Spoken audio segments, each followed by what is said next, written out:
நான் தான் மோசமானவன். கிறிஸ்துவுக்குள் பிரியமானவர்களே, ஒரு பெண் நேர்மையாக சொல்கிறார்கள், போதைப் பொருட்கள், மது, தவறான உறவுகள், இது போன்ற எந்த கெட்ட பழக்கம் நீங்க சொன்னாலும் அதையெல்லாம் நான் செஞ்சிருக்கேன் என்று. அதற்கு சகோதரி நான்சி ஒரு கேள்வியை முன்வைக்கிறார்கள். உங்கள் பாவத்தை அது உண்மையிலே பாவம் என்று அடையாளம் காண்பது உங்களுக்கு எளிதா என்று. அந்த பெண்மணி தொடர்ந்து சொல்கிறார்கள், நான் என் மகளை வேற மாதிரி வளர்த்திருக்கேன், சரியான வாழ்க்கை வாழ கற்றுக் கொடுத்திருக்கிறேன். ஆனா சில நேரம் எனக்கு பயம் வருது, நான் அனுபவிச்ச அந்த அளவுக்கு மன்னிப்பு எவ்வளோ அற்புதமானது என்பது அவளுக்கு புரியுமா என்று. அதை கேட்ட சகோதரி நான்சி ஒரு உண்மையை நினைவூட்டுகிறார்கள். சில நேரங்களில் திருச்சபை செயல்களில் மூழ்கி இருக்கும்போது நம்முடைய பாவம் எவ்வளவு அருவருப்பானது என்பதை நாம் உணராமல் போய்விடுகிறோம். பாவத்தின் தீவிரத்தை உணர்வதை இழந்தால் சிலுவையில் கிறிஸ்து செய்த தியாகத்தையும் அற்புதத்தையும் நாம் உணர இழந்து விடுகிறோம்.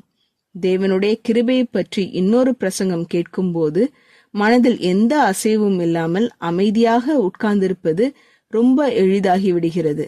நீங்களும் என்னை போல திருச்சபையில் வளர்ந்தவராக இருந்தால் ஒரு ஜெபம் செய்யுங்கள்.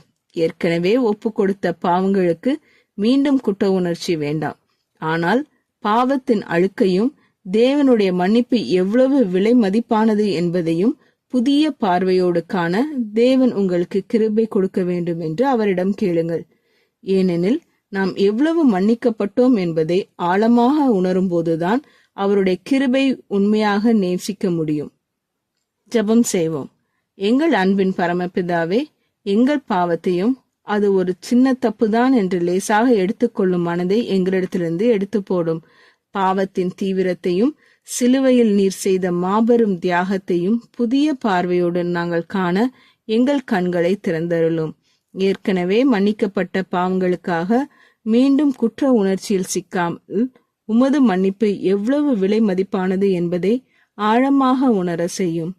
நாங்கள் எவ்வளவு மன்னிக்கப்பட்டோம் என்பதை உணரும்போது உண்மையோடு நன்றியோடு உம்மை நேசிக்க கிருபை தாரும். இயேசுவின் நாமத்தில் ஜெபிக்கிறோம் பரமபிதாவே, ஆமேன். இந்த மெசேஜ் 17 ஜூலை 2024 நான்சி டிமோஸ் வோல்கமோத் அவர்களின் இயேசுவை தேடி என்ற புரோகிராமிலிருந்து எடுக்கப்பட்டது. கர்த்தர் உங்களை ஆசீர்வதிப்பாராக.